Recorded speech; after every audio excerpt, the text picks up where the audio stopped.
The Drake Maye era of New England Patriots football is going to have to wait just a little bit longer as Gerard Mayo, the head coach of the Patriots, designated Jacoby Brissett as the starting quarterback in the Week 1 matchup between the New England Patriots and the Cincinnati Bengals.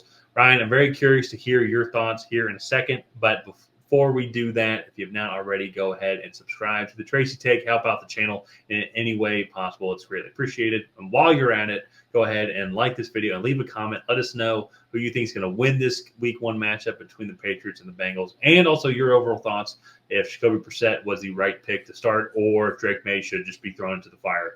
And let's see how things happen. So, with that being said, Ryan, what is your opinion on that decision? I mean, I felt like you should have just probably started Drake Maye. However, looking at the rest of this roster that we can get into in a second, I think I understand the decision of, all right, I don't want to throw this kid out behind this offensive line. Like, let's let them get like 3 or 4 games under their belt, and then like figure out who our best 5 is, and then go from there. But it is a little frustrating, but at the same time, I do understand the move, and it's I listened to a few Patriots podcasts, but one of the guys was like, I will give up a September or a September and October for multiple years of success if that is the path that this leads. So yeah, I also think too as well. If it comes off September and he goes into October, but then you guys could have a whole off season of optimism when Drake Maye comes in, and it's like, okay, this kid looks good, or you can see the development. And it's funny too. I saw there's a meme I saw. It was like a picture of Jacoby Brissett taking like arrows and fire and like pitchforks, and like he's like shielding Drake Maye, who is in like this little kid lying in bed, and it's like, this is what Jacoby Brissett's doing to Drake Maye. So I think to your point too, I think the Patriots are kind of shipping in this season already. You trade off Matt Judon, and there's still some questions overall, just like their offensive talent. I wouldn't call it shipping in. I think they're going to do the best they can with what they have. The Matt Judon trade, I think, as much as that trade made sense for a rebuilding team, he also wanted a new contract, and New England wasn't going to give it to him as a 32-year-old pass rusher. So that's fair. So like there was other motives on that side, but I do really like some of the young talent on this roster, like outside of Drake Maye. As promising as his preseason was, I do still think that there are like some minor things that he can improve upon. Go watch the QB Schools breakdown of his Week 3 performance, and as good as that looked, he really kind of brought to light a few things that I think he could do to improve in this time, and I think that would be really beneficial for him when he does come in. I don't think those are really things that are like going to keep him from starting in the future, but if he wants to turn into the elite quarterback that he has the skill set to be, those are things that he's going to have to remove from his game. And so, but outside of that, I do really like the progress Caden Wallace has made against the backups in all of the games. He kind of looked like he was just playing with his food in a lot of aspects, just kind of mauling guys in the running game. He was getting out really well in some of his passing sets. Layden Robinson, the guard that they drafted in the 4th round right after Caden Wallace, has also looked really good, and is actually looks like he's in line for a significant amount of playing time in his rookie season. Jalen Polk, the 2nd round wide receiver, looks like he's going to be a consistent possession receiver for the years to come in New England. So all in all, like I think they did a pretty good job of going out and getting talent, especially in their first 4 picks, which is always nice to see. So I do like that aspect of it, but this is just a really young team. Like Tyquan Thornton is in his 3rd year, Demario Douglas in his 2nd year, Kayshon Boutte is in his 2nd year. You have 2 rookie wide receivers. The only guy that's not in his 2nd or in his 2nd, 3rd, or as a rookie is KJ Osborne, who was a free agent for Minnesota, who is only like 28. He's 27. So their oldest wide receiver is 27. David Andrews is their oldest offensive lineman by a pretty large margin, but then everybody else, I guess Michael Winu's in his 2nd contract, but everybody else is really young. Defensively, they're also pretty young, and I just like the youth on this roster. They have really done a decent job of turning it over on the offensive side of the ball, kept a lot of the good players and trimmed the fat, I think, on the defensive side of the ball as well. And then they can move forward accordingly this offseason if they need an edge rusher. They need to invest in that secondary as well. So I like the Patriots' young roster. They're not going to be any good. Like they have some good young talent, but they suck. Like they're not going to be any good. And so kind of moving on to Cincinnati, because I know for the first 5 minutes we've really only talked about the Patriots. This team has a ton of talent. Jamar Chase, T. Higgins. They got Mike Gesicki from New England in free agency. Andre Yoshivas and Charlie Jones showed promise last year, so hopefully they can continue to build on that. They got Jermaine Burton in the draft as well. So, like all in all, you look at the skill position players on the offense, I think they're going to be pretty solid. This offensive line, I think, has struggled. Orlando Brown Jr. didn't come in and have the impact that I think they wanted. Cordell Volson and Alex Kappa are kind of in that same boat. Ted Karras is a good center. And they drafted Amarius Mims and then they signed Trent Brown in free agency in that right tackle spot. Trent Brown came in way overweight, and Amarius Mims, I believe, tore his pec or like had a high grade pec strain and is going to miss at least the first 4 weeks of the season. And so it's going to be interesting to kind of see what that offensive line shakes out to be. I think if there is a hope for New England, I think they're going to send some exotic blitzes or something at Joe Burrow in this offensive line and hopefully get some free rushers in some key situations and do that. I'm excited to see the Jamar Chase Christian Gonzalez matchup. Christian Gonzalez had a really good showing in the 4 games of his rookie season before he got injured. So I think that'll be really interesting. And also seeing the back end of this Cincinnati defense after losing Jesse Bates, they really struggled to have some guys, DJ Turner, Dax Hill, that are in their second and third years that can come in and make an impact as well. And New England's wide receivers aren't really going to be separators. The only one that I think consistently separates will be Demario Douglas, but he's a shifty slot receiver who's going to be kind of a possession guy. He can break plays, but still, we'll just kind of have to see how that plays out. So yeah. I think this is an interesting matchup. Cincinnati should be heavily favored in this one. I could see a world where maybe New England wins, but I think that is very, very unlikely. Well, I think that is a great segue to see what the betting odds are saying right now. Looking at BetUS, and if you want to check out BetUS, they have a bunch of great promotions going on right now for first-time players. Check out the link down below in the description box here to access that link, and you'll see a bunch of fun promotions. And you can check out the same odds that we're seeing as of the recording of this video, so maybe they're a little bit different.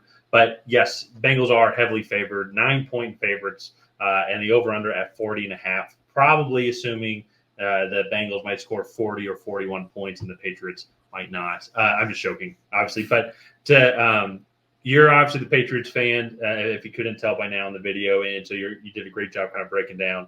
There's a lot of optimism for this team. But in general, though, yeah, it's just how is that talent going to all mesh together? And I think that's what can kind of see. I'm definitely more for if you draft a rookie, top 5 quarterback, like put him out there and let's see what happens. However, a lot of times, though, there's still some sort of veteran presence there, and you still have some sophomores and maybe junior age guys that are still kind of there in a majority of the positions on the offensive side of the ball. So you do want to be able to protect him. And so I get why you throw Jacoby Brissett out there because let's say things go exactly how we all think they might go. Well, he's just a veteran quarterback who is going to be a serviceable veteran mentor, for Drake Maye as he kind of keeps going on throughout the entire season as well. Nothing against Jacoby Brissett. He's had a great NFL career. He's going to make a lot more money than I ever will. So anyways, when it comes to this game, though, specifically, I really think, honestly, the only hope the Patriots have is the Bengals have their typical week 1 performance of what they've had over the past 3 years. I just think if the Bengals come out like how they did last year against the Browns, where they just looked absolutely disheveled, like didn't know what they were doing at all, looked like a bunch of Europeans playing American football. I don't know if the Patriots can win that game. But if we're talking about like best on paper, and I agree with you earlier that Jamar Chase, Christian Gonzalez matchup, I think it's going to be a lot of fun. But even moving on from Matt Judon, though, and Christian Barmore's not playing right because of his health scare, and I hope he's doing well. That they've already probably lost their 2 best defensive line players And so now what else is there going to be for this Bengals team that they can kind of throw at? And it can be a lot of things. It can be, maybe the Bengals are just absolutely inept in week one, as we've seen them do in the past. But a lot more ways I see the Bengals winning this game. And you listed off earlier their amazing receiver talent that they have.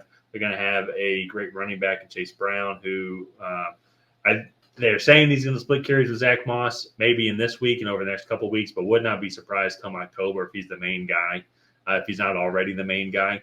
That's going to be getting guys, because he's also been doing well catching the ball out of the backfields, especially after what we saw last season. So I think it's going to be a great addition to that Bengals offense. Defensively, Trey Hendrickson leading the way in that front seven with Jermaine Pratt. I think it's just going to be a tough time for that Bengals offensive line, kind of going up against this team. And too, if I'm not mistaken, I think Von Bell's back as well. He is back. Yeah, because he left for a year. And then C.J. Gardner-Johnson also left for a year, but he went back to the Eagles. And so I always get them mixed up. So I think it's going to be fun for you to watch. Well, really, what every other NFL fan has experienced throughout your lifetime is called rebuild seasons, and the rebuild seasons, something that you have not experienced. But because your Patriots definitely rebuilding right now, but in the correct way, I think with a lot more optimism. That's what you're talking about here. So it's going to be fun to kind of analyze the rookies that they drafted, analyze the rookies they drafted 2 years ago, and see if they were still the right guys and see how guys are developing. I'll say final question, because I think we're both picking Cincinnati. I'll say Cincinnati, honestly, probably like I'll say Cincinnati also. Yeah, I'll say 28-14, to be honest. But when do you think is the right time for Drake Maye to come in? So, I mean, looking at the Patriots' schedule, they have a really tough start. I mean, so if he wasn't going to start right now, you're not going to one and done Jacoby Brissett. You're not going to play him against Cincinnati and then do that. So I'm assuming he's starting against the Seahawks. But then the next two games are at the New York Jets and at the 49ers. And I think those are two of the worst teams to potentially start a rookie quarterback against in his first start. After that, you get the Dolphins, who I think would probably be a pretty good team to go up against, because that's going to be probably a high scoring, I don't think the Dolphins defense is going to be that good. And then from there you have the Texans, the Jaguars, and then you have the Jets at home again. And from there, so either week 4, or if we're not week 5, or maybe week 9 on the road against the Titans. I think that would be a decent one to start them against. But I mean, all in all, they have the second toughest schedule in the NFL, and I don't think you're going to be all right, this is the perfect stretch of games to start Drake Maye. It really is whenever he's ready. And to me, I personally think he's ready. I just think the rest of the team might not be ready for him yet. Yeah. So now, I always kind of wondered too if you ride Jacoby Brissett until. Well, I was speaking from experience with the Falcons fan, because we rode Marcus Mariota way too long, and then Desmond Ridder only got 4 games. Now, of course, it's a little bit different because we had a 3rd-round pick on Desmond Ridder compared to a 3rd overall pick. He was also not in his rookie year. Yeah. No, that was Desmond Ridder. Oh, that was his rookie year. Yeah, that was rookie year. But you guys invest a lot of capital in Drake Maye. So Drake Maye is definitely going to be there next year and the following year. And so I say this with Desmond Ridder, in my experience and the Falcons' experience. We only got 4 games with him. So coming into last season, we're we had optimism because he looked okay, but it was the end of the season. And obviously he was not okay. I would almost think too, if you're going to want to do that with Drake Maye, I would want to try and give him at least 2 months. I think of, kind of going through that rhythm. So I am thinking late October, early November. And probably too, by then, if you're having to pull the trigger, you're probably not doing too hot to begin with. You're probably going to be 2-6, 2-7, or something like that. Yeah. So I think that would be a fair time for him to come in, and then he still gets kind of that rhythm of week in, week out starting QB, and you kind of start building on that. Kind of start building on that momentum going into the offseason to really see what you can do to keep improving him, but also what might complement him. No, exactly. And that to me, I think there is definitely merit to starting him sooner rather than later, especially when there were a lot of like national media guys that were saying like I think Dan Orlovsky was saying like he needs to sit for at least 2 years. And it's like, okay, he already has proven that he should start this year and that he in better circumstances would be capable of starting week 1 in his rookie year. Yeah. So like he's already way ahead of a lot of people's schedules. And I think he definitely will start sooner rather than later in terms of this season. So I personally think week 4 or week 5 against the Dolphins at home might be a good opportunity there. Then you have the Texans coming in who have a good defense, but we'll just have to see kind of how things shake out. You're not going to be able to protect them from good defenses all throughout this year, especially when your schedule is this tough. So, yeah. But let's go ahead and wrap this one up here. If you guys have not already, please go ahead and like and subscribe. Leave a comment down below on who you think is going to come out ahead in this matchup. Will it be the New England Patriots or will it be the Cincinnati Bengals? And on that, we will see you guys next time.